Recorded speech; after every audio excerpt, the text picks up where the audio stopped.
Picture this. You're standing under a Portuguese summer sky, holding the hands of the woman you've loved for over a decade. Your children are beside you, smiling. You've just won the Premier League. Your club loves you, your country admires you, and the woman before you is finally your wife. You think, this is it. Life couldn't possibly be more perfect. But in just 11 days, your name will be trending across the world, not for another goal or match-winning moment, but because your life ends in a fiery crash on a highway in Spain. This is not fiction. This is the story of Diogo Jota, and in the next 15 minutes, you'll learn about the man behind the jersey, his journey, his love story, his triumphs, and the silence he left behind. If this story moves you, subscribe now. Because here, we don't just tell football stories, we tell human stories that stay with you long after the video ends. Born on December 4th, 1996, in Macerelos, a quiet suburb of Porto, Diogo José Teixeira da Silva grew up in a humble family, surrounded by love, discipline, and dreams far bigger than his neighborhood. He wasn't the kind of kid to show off.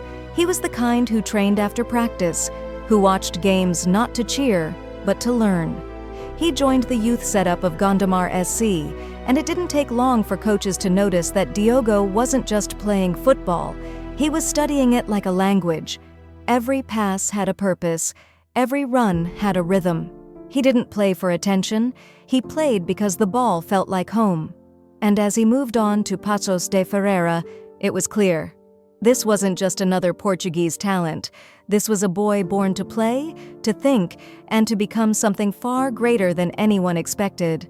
In 2016, Atletico Madrid saw something in Diogo, but they didn't keep him. He was loaned out immediately to Porto. Then, still unseen, he went to Wolves. For many, that would have felt like rejection, but not for Diogo. He saw it as a mission. At Wolverhampton Wanderers, he didn't just adapt, he took over. Forming a fearsome trio with Raúl Jiménez and Adama Traoré, Diogo helped lead the club to Premier League promotion. He wasn't flashy, he didn't beg for cameras, but on the pitch, he was a storm, quick, smart, and devastating in front of goal. In the stands, Wolves fans fell in love with his work ethic.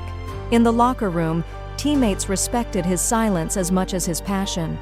The Premier League wasn't just calling, it was watching closely. And Liverpool? They were ready. In September 2020, Liverpool signed Diogo Jota for over £40 million. It was a move that confused many. Why bring in someone who wasn't a big name? Could he even break into the front three of Salah, Mané, and Firmino? But from the moment he stepped onto the pitch in a red jersey, Diogo made the doubters disappear. His debut goal came fast. Then another, and another, in big games, in clutch moments. He didn't need spotlight, he created it. He became Klopp's tactical wildcard, able to play on the left, right, or centrally. His pressing was relentless, his finishing was clinical. And the fans? They saw more than just goals. They saw someone who respected the badge, who gave everything, every minute. And slowly, without ever asking for it, Diogo Jota became one of Anfield's most beloved figures. Outside the stadium lights, Diogo Jota was a different kind of star. Quiet, grounded, and surprisingly nerdy. He was a gamer, a serious one. In 2021, while injured, he played FIFA so well he became the global #1 in Weekend League, anonymously. His teammates laughed when they found out. "You're the best striker on the field and on PlayStation?" one joked. But for Diogo, gaming was his escape, a way to relax, a way to stay sharp. And as his esports team Luna Galaxy grew, so did his love for balance between passion and peace. But his greatest joy wasn't football or gaming, it was his family. With Ruth, his childhood sweetheart, he built a home rooted in love and simplicity. They had 3 children, bright, bubbly, and loved beyond words. And at home, Diogo wasn't a star. He was just Papa. He was the guy who did the school run when he could, the one who read bedtime stories in funny voices, the one who always came back home. On June 22, 2025, under the soft golden skies of Portugal, Diogo and Ruth finally said, "I do." It wasn't a celebrity affair. There were no helicopters, no tabloid photographers, just family, friends, children laughing. It was the kind of wedding you dream of, not because it was extravagant, but because it was full of love. Diogo wore a fitted blue suit, clean cut, smiling from ear to ear.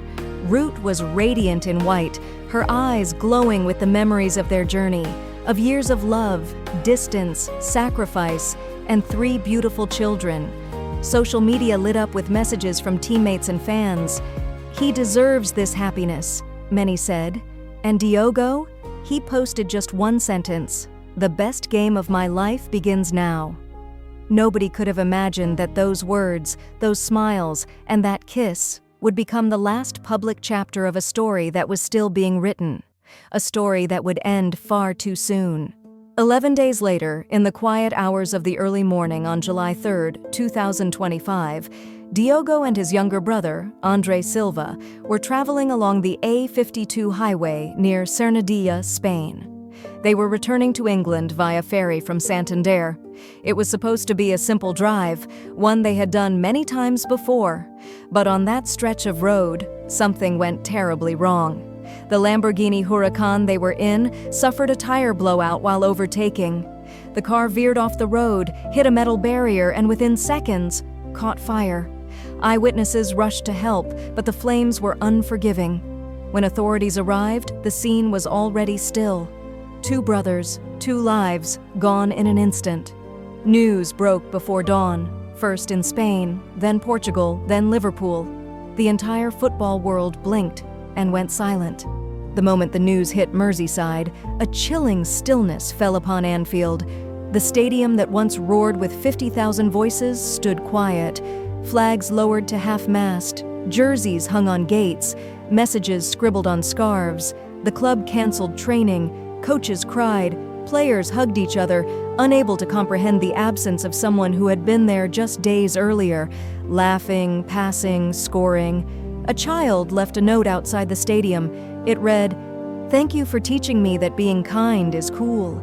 Diogo wasn't just a footballer. He was a role model, a reminder that you can be talented without ego, strong without cruelty, and successful without forgetting who you are. Anfield didn't just lose a player, it lost a part of its soul. The grief wasn't just local, it crossed oceans and borders. Cristiano Ronaldo posted a photo with a simple caption, "Brother, rest easy." Lionel Messi observed a minute's silence with his club. Real Madrid wore black armbands. Bayern Munich halted their training for a full minute of stillness. Across Europe, candlelit vigils emerged. Outside stadiums, in town squares, even among rival fans. Then something unexpected happened. During an Oasis concert in Cardiff, the band projected Diogo's image behind them and dedicated "Live Forever" in his memory. The world didn't mourn a footballer, it mourned a good man, a father, a husband, a son, a friend. For once, the rivalries were put on pause. The game was silent, the globe breathed together, wept together. For Diogo. At Liverpool's AXA training center, there was an emptiness no formation could fix. Diogo's locker untouched, his boots still there, his training bib folded neatly. Mohamed Salah, usually private, sat in silence, head down. Van Dijk, the captain, told reporters he was the heart of the team and he never needed to shout. Coach Arne Slot, only recently appointed, broke into tears during his briefing. "I didn't know him for long," he said, "but I didn't need long to understand who he was." The club arranged counseling, not just for players but for staff, because Diogo didn't just impact teammates, he impacted everyone. From the receptionist to the kit man, from the youth squad to the boardroom, everyone felt the void. It wasn't just a player who left, it was a presence. In the center of all the sorrow stood Ruth Cardoso, now a widow, now a single mother, holding their children's hands as the world mourned with her. She didn't speak to the press, she didn't need to. Her silence was louder than words. But on July 4th, one post appeared on her Instagram. It was a photo from their wedding day, Diogo holding her face, her eyes closed, a kiss about to happen. The caption read, "Forever didn't last long enough, but love never ends." Behind the strength was unimaginable pain, And yet, Ruth stood tall, not because she had to, but because she knew Diogo would have done the same. She became a symbol, not of grief, but of enduring love. A love strong enough to carry memories forward when a heartbeat no longer could. In the weeks after Diogo's death, stories emerged from family and friends. One neighbor said, "He never said no to playing ball with the kids, even when he got home late." Another recalled how he once drove across town just to surprise his daughter at preschool. His children remember him not as the famous footballer, but as the man who tickled them on the couch, who made pancakes that were never round, and who said, "I love you" a dozen times a day. One of his sons once told a teacher, "My dad's a superhero. He kicks the ball and hugs like a bear." Now those hugs are memories, but memories, they live. And through those memories, Diogo lives on, in bedtime stories, in framed pictures, in the rhythm of every step his children take toward the future he dreamed for them. In a world obsessed with noise, Diogo Jota reminded us of the power of stillness. He didn't need controversy to trend. He didn't seek attention. But attention followed him, because humility like his is rare. He taught us that you can be brilliant and kind, competitive and gentle, famous and present. He never forgot his roots, never stopped calling home, never stopped being just Diogo to those who knew him best. His story tells us this: life doesn't reward the loudest voice. It honors the purest heart. So, love deeply, serve quietly, and live as if every day matters, because one day, it might be the last. That's not a tragedy. That's the truth. And Diogo lived that truth with grace. On July 5, 2025, the small town of Gondomar came to a standstill. Thousands lined the narrow streets. Flags of Liverpool and Portugal waved side by side. Bells rang softly from the church. Inside Igreja Matriz, Diogo and Andre lay side by side. Simple wooden caskets. No gold, no marble, just love. The Liverpool squad arrived early. Salah, Van Dijk, Alisson, all wearing black, all speechless. As the coffins were carried out, a gentle song filled the air. "You'll Never Walk Alone." Sung not with stadium chants, but with trembling voices, breaking hearts, and wet cheeks. As the funeral cars drove off, children threw white flowers. Ruth clutched her children, eyes closed, lips moving, praying. The world said goodbye. But for those who loved him, Diogo was not gone. He was eternal. Today, Diogo Jota's name still echoes through Anfield, not just as a player who scored 65 goals, but as a man who gave everything he had, to the game, to his family, to the world.